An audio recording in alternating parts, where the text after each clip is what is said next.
looking for some writing inspiration, but don't have the time or energy, then I've got some odd but surefire techniques that are actually going to work for you. You'll want to try them, so stay tuned.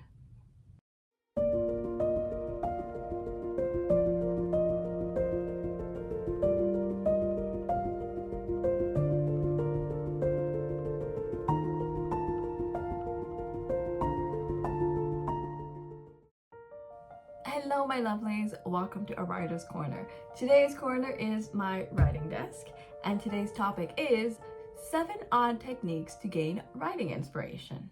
Now these are not your typical advice from authors. Instead, they are odd but peculiar and not on the tip of your tongue techniques that actually work. They have worked for myself and many other writers.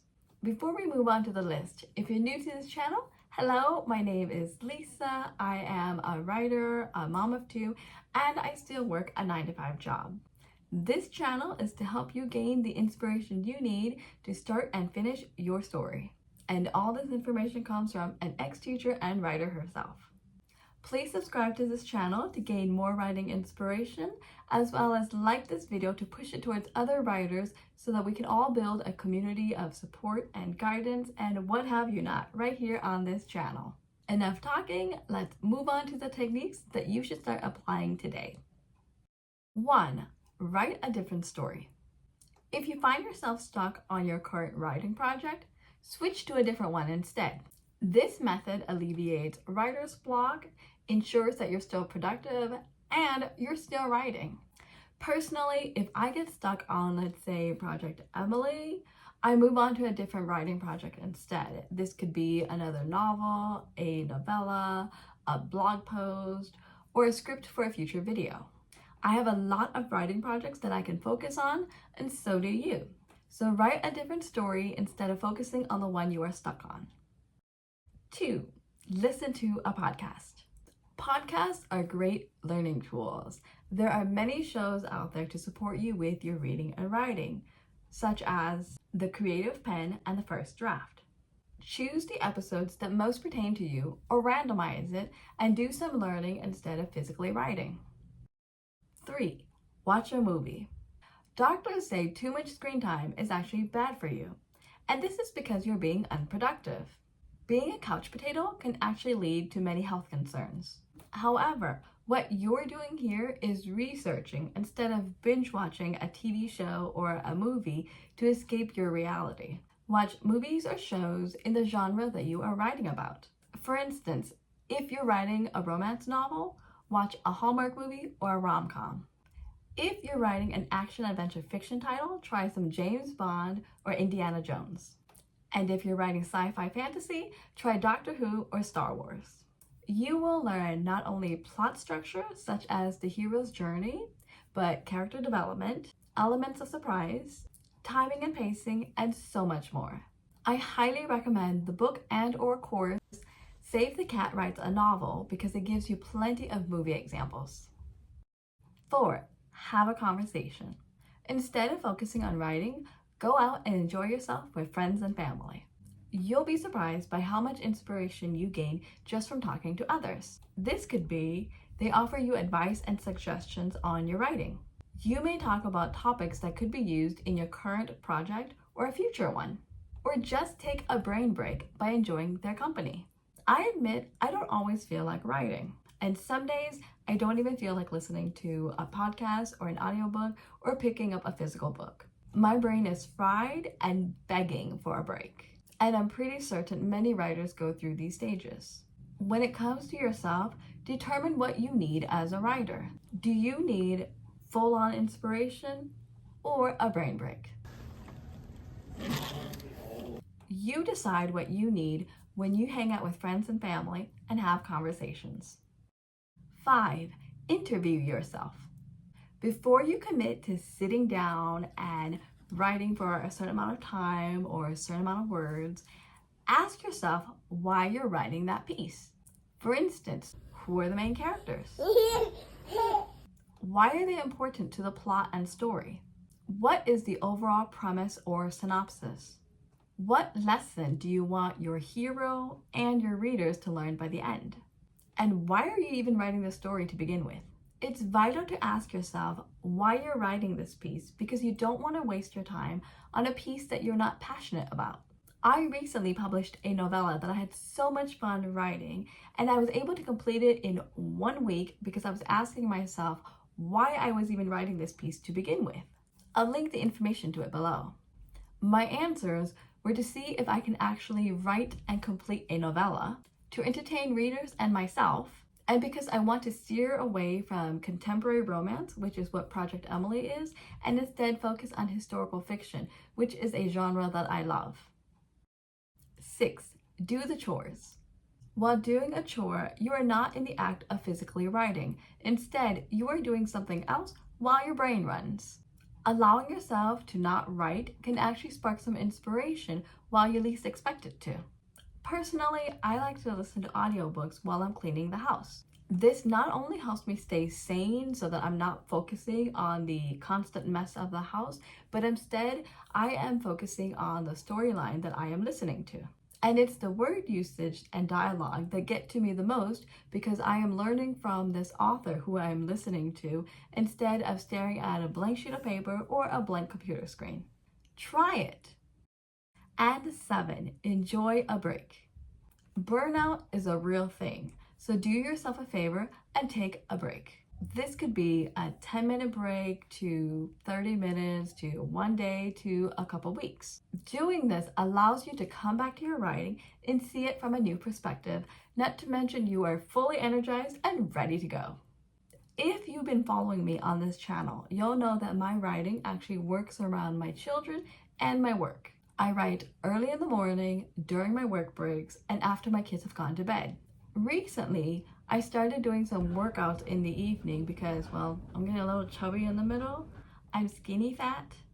And doing a 15 to 30-minute workout is a great brain break for me, and I still feel highly accomplished in the end. Again, give yourself a brain break from writing and do not feel guilty about it. You'll never know what inspiration comes to you. That's all I have for this video. Thank you so much for watching. I really hope that you give these techniques a try and let me know how they work. And if you have other techniques that have worked for you, write them in the comment box below so that we can help fellow writers. If you're looking for more writing inspiration, I highly suggest that you try the ones here, and I'll see you there. Until then, take care and have fun reading and writing. Bye!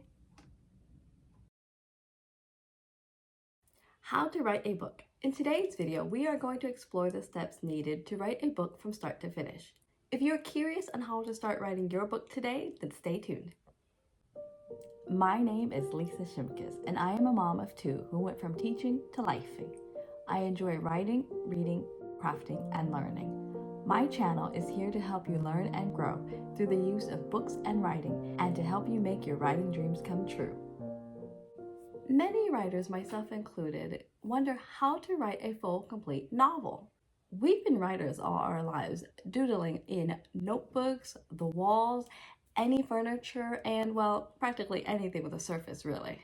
And we used whatever medium we could find, from pencils to markers, mom's lipstick. However, we've never professionally published a piece of writing before. So how do you write a book? The answer is simple, really. Just write. Here are 8 steps to help you start writing that book or novel of yours today and bring out that childlike dream of yours and make yourself that writer you've always wanted to be.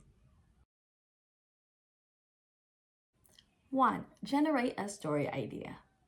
The most important thing you want to come up with first is a story idea. What will your story be about? Who will the characters be? Who are the secondary characters? What is the takeaway or message for your audience? How will the hero of your story grow? These are vital questions to ask yourself as you come up with your story idea. For a list of story ideas, see the description box below. 2. Plan and plot. Once you have your story idea, it is time to plot the storyline. Ask yourself, what events drive the plot? Is there a protagonist? Will there be a love interest? How will they interact with the hero of your story? What is the big climatic event that changes your hero, and so forth?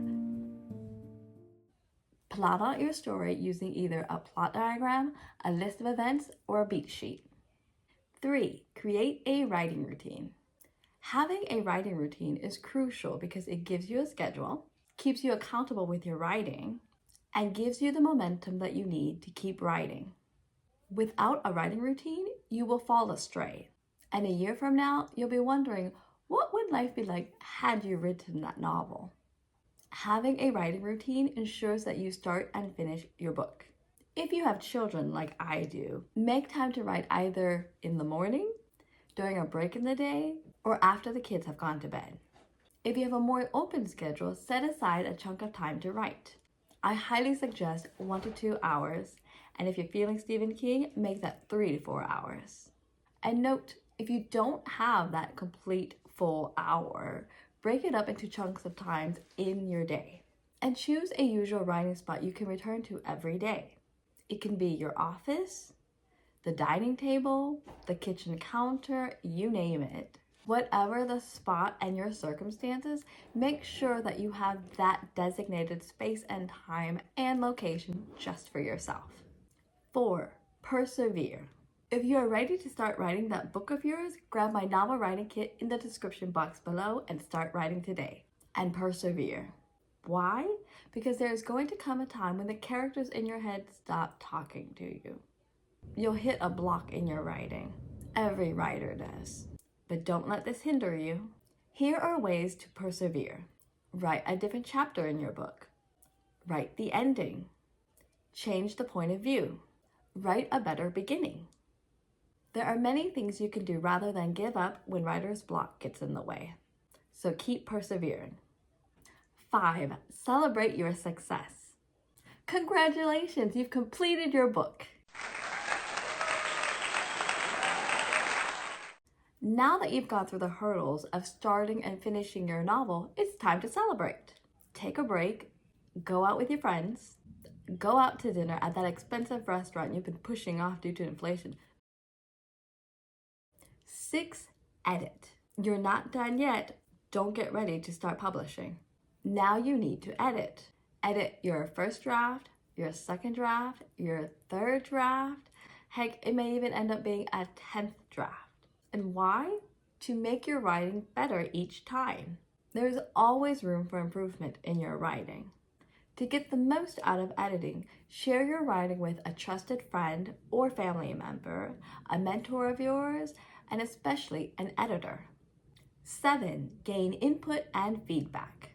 If you thought writing the manuscript was hard, you're wrong. Here's the hardest piece: gaining feedback. Oh, the dreaded feedback.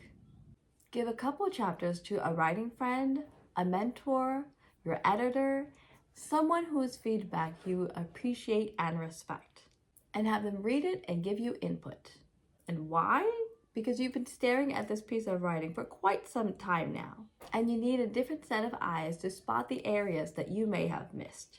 And note, you don't have to take their full input. If you feel strongly against a piece of suggestion that they make, you don't have to make that change.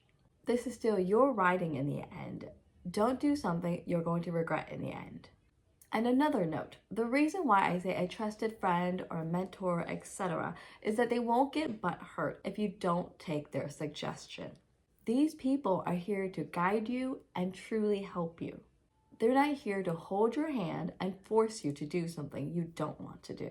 And if they do, I wouldn't consider that a trusting person. All in all, you are still the writer here. This is your dream, your goal. 8. Decide what you want to do next. Do you want to put your writing in front of agents and publishers? Or do you want to craft a different story now? Not all of your writing will be published or even publishable. Many authors admit to scrapping some pieces of writing that they've done in the past and opening up time to create something new. It's really up to you. But keep in mind that not all writing is publishable. The manuscript you're working on may never make it to the bookstores. If your writing gets rejected by your trusted friends, your mentor, your editor, publishers especially, it's just not meant to be. Just put that baby away and open up your writing schedule for a new project. Be open to failure, even if you're crying on the inside. In conclusion, many of us have been writers all our lives, but we may have never professionally published before. But don't let that stop you. Follow the steps I have given and start writing your novel today. Find the time to write, the space to write, and persevere. You got this. That's all I have for today. Thank you so much for watching this video. For more writing tips and tricks, don't forget to like and subscribe, and I'll see you in the next video. Good luck and have fun writing. Bye. The secret is out on how to be a successful writer. However, success has many different definitions for many different people. Some measure it with money, some with education, others in their accomplishments, so on. If you want to learn how to be a successful writer, to see your books in the hands of readers, then keep watching, because we will be discussing 7 techniques to use so that you can become a successful writer. And the 7th one is the most important, so stay through to the end.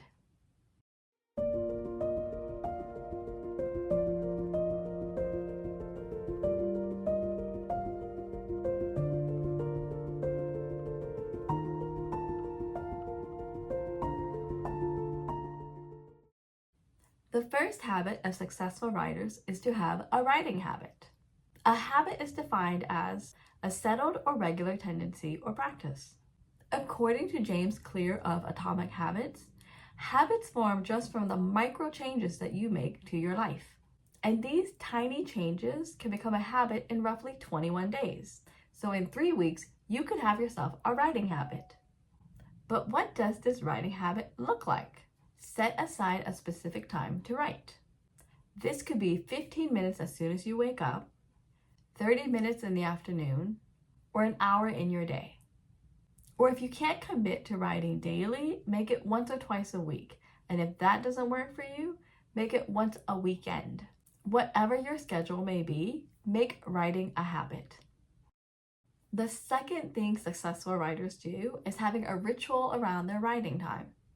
No, I'm not talking about burning incense or praying or meditating, although you are free to incorporate that, but rather I'm talking about the time, place, and environment. As mentioned before, choose a specific time to write. And during this time, choose a place that you can return to every time you write.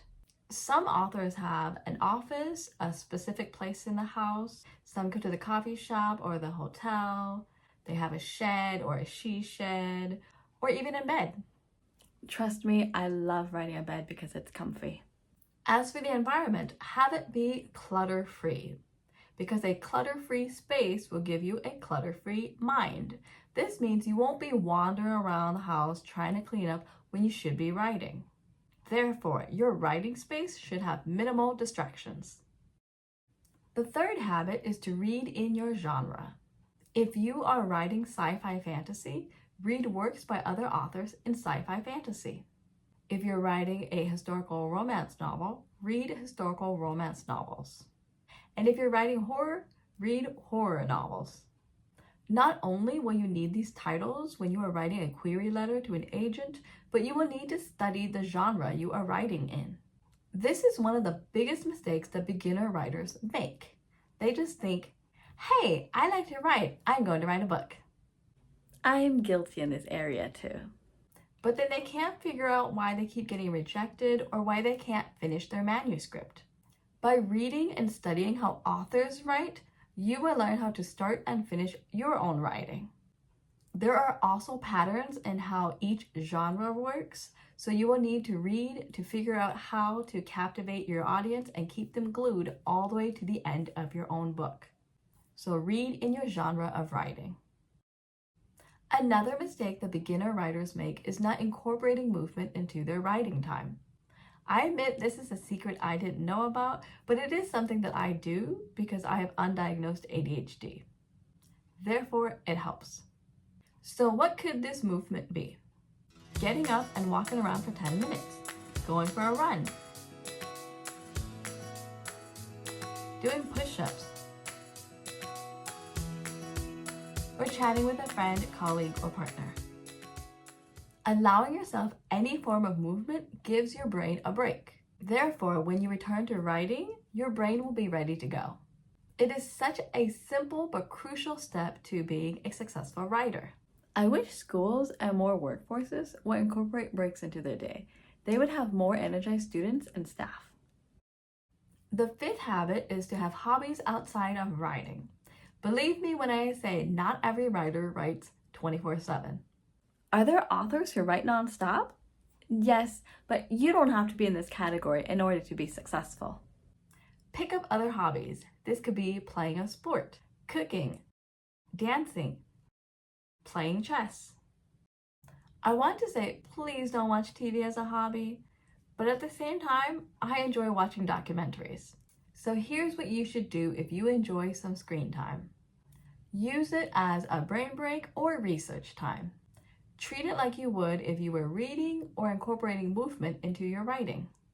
Please don't binge watch TV shows or movies because the time you spend doing that could have been your writing time and you may regret it. Why do you need hobbies? To give yourself a brain break, to change things up, and to keep yourself motivated in your writing and in life. So go enjoy your hobbies. The next thing you need is to spend time with others. Just like how you need hobbies to keep going, you also need human interactions to keep going.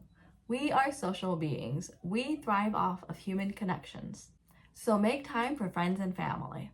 And if you're going, but I don't have any friends, then go get some.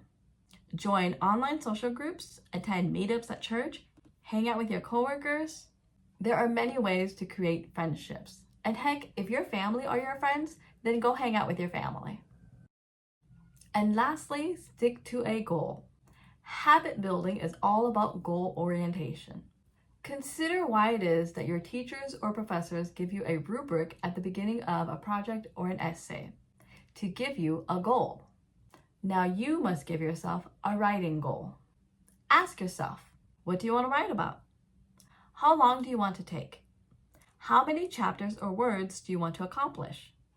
When do you see yourself reaching out to an agent or publishing on your own? Answering these questions will give you a goal.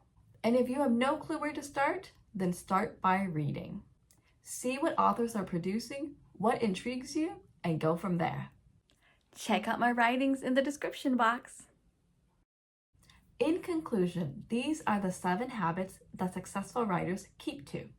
If you want to be a success as well, then start incorporating these no longer as secret habits into your life. And before I go, you're going to need some writing inspiration as well, so go check out the videos here, and I will see you there. Until then, take care and have fun reading and writing. Bye!